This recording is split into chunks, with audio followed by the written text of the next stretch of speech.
Hello and welcome to BWTV. Today we have a very special guest with us, Mr. Nitin Mantri, who is the Group CEO of AvianWE. Welcome, Nitin. Hi, thank you. Thanks for having me. I'm excited for this conversation where we talk about how media landscape is changing and more so with the incoming of digital platforms, social media, the importance of effective crisis management has been never been greater than this time. Public relations professionals are at the forefront of navigating organizations through crisis, managing public perception, mitigating damages. We will, in this interview, will try to understand and gauge insights where we can really talk how real and relevant issues will be catered when we talk about crisis management in this digital age. Now that you come with a rich experience in this industry, if I kind of push you to give us major 2 to 3 decisive trends of PR industry, what would you say? In the last 4 to 5 years, what are some of the major trends you have seen? Oh, in the last 5 years. Okay. Well, I think let me start from the top. I think technology, let's take technology as a broad trend. And within technology, it's really shaped the industry in terms of, let's say, reshaped the industry in a way. Firstly, data and analytics, and that is still at a very nascent stage, in my view, in India. Though if you look at globally, it's probably at a much more advanced stage, at a more, sorry, I won't say much more advanced, but probably it's a more incrementally forward than where we are in India. So data analytics, absolutely critical. I think if any firm is not using that, then they are missing out, and that's going to be a challenge. One, two. I would put creativity there as well. I would say creativity has been, as PR firms have evolved, right? We've also taken on the mantle, or I would say we're doing much more and more creative work, which probably we were doing less of in the past. And so creativity is one big piece that I think we should pride ourselves on, because we do some great work as an industry. The third trend, which has been encompassing, and that kind of, I think COVID, it started before COVID and it accelerated with COVID, was purpose, right? And creating and being more purposeful as a brand and doing more campaigns has been, a huge trend which continues even today. So and I'm not talking about CSR, I'm talking about brands having a purpose, right? So and I think that's been one big piece as well. So if you ask me for 2 3 things that have been changing, that's three. And I would say the one thing that has really changed the way we work, and I was at a conference the other day, and I did say that a traditional agency doesn't exist anymore, and those changes came with the advent of social media, influencers. True. Today agencies have many production houses within the agency. They have people doing influencer management. They so etc., right? So all that created a big change for agencies today. And then the kind of work we do around social impact. So I said purpose to you. The amount of work we do on social impact work, sustainability, ESG, that's been quite advocacy. That was a big change. And finally, I would say public affairs. So doing a lot of policy related work, right? All in all, what I could understand from where you coming from when you say that it's just not the traditional agency, we can understand that the audience, that the user, the consumer is more informed. He or she kind of knows what to absorb, what are we expecting a brand to build when it comes to the brand image. So consumers, listeners, audience is more informed. Now when you said that it's not just a traditional PR agency or just a firm, how would you define a PR agency then with now?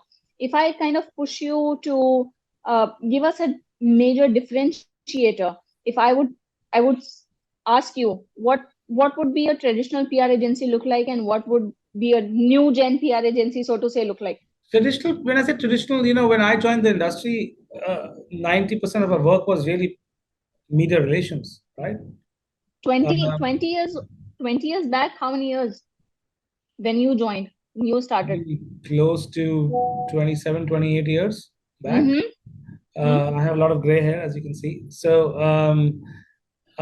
we were, it was a media relations was bulk of your work that you did at that time, right? Mm-hmm. So you were not really doing beyond, not much beyond that, and which was what was the need of the hour at that time. And if you look at it, like not only 28 years hence, but 20, probably 20 years later, the agency is doing social media. Um, we are doing within social media, we're doing our own production, we're doing our own creatives, we're doing our own design, we're creating our own videos. We are doing a lot of social purpose advocacy work, so doing a lot of advocacy work around purpose or for brands. We are also doing a lot of policy work, so not only working for organizations to help them work with governments, but also to help work with policy, but also doing a lot of policy analysis work, right? So, and the last piece, which I said earlier, was around data and analytics, right? So, understanding the data and analyzing that data to create insights from that, which, we, honestly, part of that, the reason is also that all these things didn't exist. There was no social media. So then there came social media, and then things. But what I'm trying to say is that as an industry, we've really adapted and we've Mm-hmm. enlarged of what we do. So if somebody is only focusing on media relations today, that's not really the future anymore. So you can't survive on doing just that. I'm sure you can for a while, but you can't survive forever doing just that. But I agree to your point.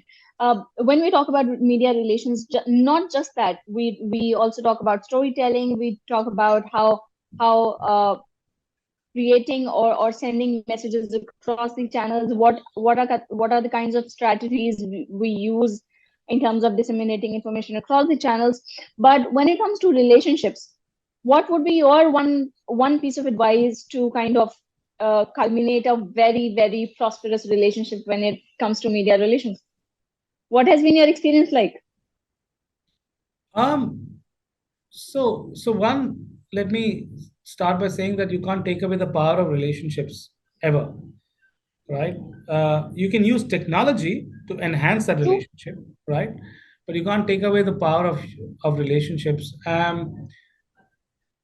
I've had, I mean, I know not only in media, but otherwise, I've built some good, solid relationships in over the few years, whether it's through work or otherwise or socially. So, yeah, I mean, I don't want to name people. They're all friends. Some of them are friends. Some of them are business acquaintances, and some of them are social acquaintances. So I don't want to take names, but yeah, I built some good relationships in this industry over the last few years, and I'm proud of that.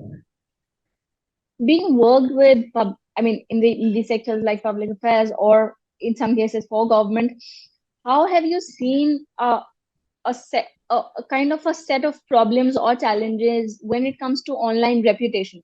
We're talking about hugely digital dominance when it comes to media presence, PR work.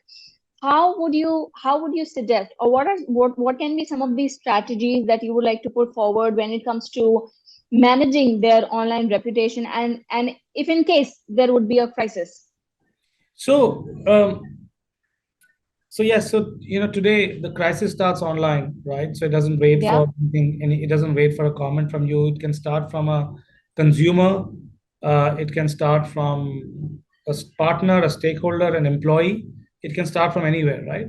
So managing your online reputation is a must. And when I say managing it, firstly monitoring it to understand if something goes wrong, what's happening. Um, Number two, how do you manage that? And in some cases you can, in some cases you have to be careful of what you say or what you don't say, right? So Mhm. yeah, I mean, online reputation to me is the Any example you would like to highlight? there are many examples. Today things go viral on the net, whether it's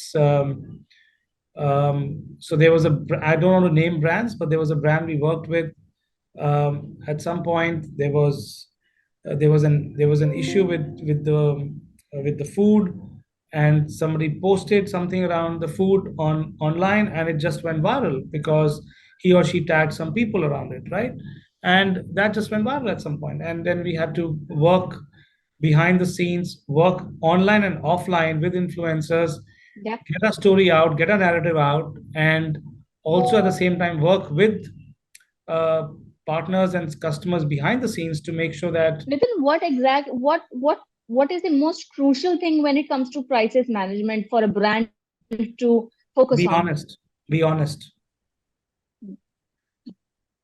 absolutely be honest, be truthful, be honest, be transparent. And also, it's very interesting when there is a very desi saying goes on, right? When it comes to bad marketing, huh? It's a publicity. How do you buy that? I, well, you could argue that some people may believe that any Yeah, and publicity some people not. What's your take? I I don't believe that every publicity is good publicity. Publicity should be planned and measured. Uh, Bad publicity cannot be good publicity. It's publicity cannot be for the sake of publicity. It needs to be it needs to be planned, measured. It may not be completely in your control all the time, but Yeah. as much as possible, keep it planned. So yeah. Very, very practical, Nitin. Now, when we're talking about planning it better for any brand across the industry, how would you ensure that your story, your messaging, your narrative is landing all equal across the channels? How would you kind of balance? My apologies. Now we have consumers across the strata. We have a consumer sitting reading on an app. We also have a reader who is reading, investing 2-3 hours and reading newspapers. How would you ensure that your narrative is landing all equal across the channels? Well, Resham, you start with who your audience is, right? And then you decide what they consume and how do you reach out to them. So based on that, you just define your campaign. So if your campaign is reaching out to Gen Z, for example, then it probably is important that you reach out to a lot of social media platforms. For example, you need to be on certain news platforms which are consumed by Gen Z. And That's it really. And if you're targeting a different audience, you may reach out to them through different tools, maybe podcasts, right? Maybe some audiences are also geographically based, so you may want to target certain different nuances in that geographies, right? You may use In some cases you may use a more 360-degree approach to say, I will communicate during an event, for example, where I'll reach a much larger mass of people. I mean, so it has to be, you have to recognize, you have to understand your audience, who they are and what they consume before you even decide on a campaign. So one size fits all doesn't work. How do you see the marketing spends when it comes to uh, companies across the industries? They're spending accordingly, but how are you looking at the major trend of marketing spends? Well, I think companies are spending on marketing, and I think I think some companies recognize the power of PR and they allocate less than we want. Some people allocate just the right amount, but nobody allocates more than we want. So, uh, so honestly, I think, but there is strong recognition, I think, over the last few years of building corporate reputation and therefore spending in building corporate reputation, right? And I think you mentioned startups, and I also feel that startups also are understanding the power of public relations, of telling their story, the power of storytelling through third party or slash advocacy, which is much more powerful than paid formats, right?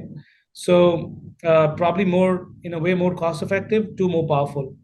But yes, you can't take away the power of advertising or marketing, because if you have to reach out to a large base very quickly, build high awareness, then you need that. But you need the credibility to build credibility, you need public relations behind that for sure. And two, no amount of paid advertising can help you in a crisis. I can tell you that. It is good comms, good crisis communications that you can do in a crisis that will help you. I mean, you've, for example, we saw that, for example, if you have a product, right, which is gets banned because it has something wrong with it, and it comes out with an ad saying now we fixed it, will you believe that ad by the company, or will you believe a news article by a prominent reporter or an influencer saying I have sampled it, I'm okay with it, so you should also try it? You'll believe that and not the paid advertising by the company. Simple.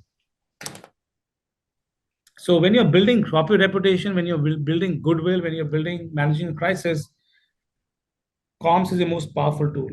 Now, when we can also talk a little bit about AvianWE, how are your plans like for this year, for next year? What are some of the goals for 2024 and 25 as well? Uh, you know, we are really well focused. I mean, we are about 450 plus people, well focused to grow in the sectors we operate in. Tech, health, are some of the focus areas. The development sector, our policy team, social impact. So those are areas we're really focusing on. Consumer, of course. So globally and in India, our core sectors remain tech, health, consumer, and we really focus around those sectors. One, two, we are doing more and more exciting work around our social impact team, our policy team, and finally, we are using more and more, and we want to use more and more data insights and analytics. We have a small team which we feel can deliver much more and do much more great work with clients. So yeah, kind of transform the way this industry also works is AI, and I think Undoubtedly, yeah. yeah, and I think we are also doing a lot of work with AI within the agency. We have an own internal AI task force, for example, and we are doing that work. So we'll continue to focus on how we can improve productivity and improve our output for our clients through AI. Trends in the past as well. It's a new technology. It's a new way of working. So you have to upskill yourself to work on those technologies. That's what will change. You probably have, roles will change, will evolve and change rather than go away. You'll have new roles like prompt engineers coming in. So, all that thing. Most practical and rational response I ever get from any intellectual person like you. So it's a golden thing. Now, uh, just to kind of summarize and finish this conversation, in my last question from your uh, this this experience of 26, 27 odd years you mentioned, what can be three major learnings of you being in this industry as a leader? What can you put forward as learnings that also can serve as a piece of advice to the younger leaders coming up in this sector? What would you say? For people coming into the Are sector. you getting some flashbacks or so? I also teach in some college, in some communication colleges. So, and the one thing I do tell everyone is, if you're coming into this industries, read, read, read. Knowledge is power. Knowledge is king in this industry, and if you read, read, read, you'll you'll definitely be much more aware, and you'll probably have a better grasp of the work you do. One, two, I would say be. I said this earlier. I think be honest and be transparent and be authentic in your communications, right? So Hmm. sometimes people call communications people all sorts of things, right? But we have to be authentic, we have to be transparent, and honest. I think that's the most critical thing. um, and finally, learn, be prepared to adapt. So we've this industry's changed completely, it's changing more. So be adapt, be open to adapting to different technologies, different ways of working, all the time. If you don't do that, you won't be relevant. So you need to do that. So those will be my three things.